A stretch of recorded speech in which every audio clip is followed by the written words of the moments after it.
God speaks in his word about he's not just looking at your actions, but he judges the intents of the heart. So, for example, I might be smiling in your face, but I have bad intentions for you. Well, God is looking beyond my smile. He's looking beyond what I'm doing on the inside, and he's looking at my heart position. One of the things that I use to express this is comparing David and Saul. Because when you look at David and Saul, we see Saul was terrible. He did not obey God. He did things wrong.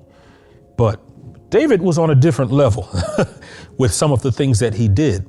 You know, David, some of his things that he did, he was worse than Saul. But there was also a difference between them in that their hearts were positioned differently before the Lord. David sinned. He sinned greatly. But his heart was turned towards God.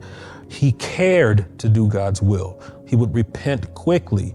He would shut everything down so that he can shift, so that he can turn and do things the right way. Saul, his heart was towards himself. His heart was towards keeping his image. You know, you remember he said to Samuel, okay, I know I disobeyed God, but can you go out with me together just so I look okay in front of everybody? And Samuel was like, do you even understand what's happening here, Saul? You're losing the kingdom. But David, when his kingdom was threatened, he went and he bowed before God and said, I'm sorry.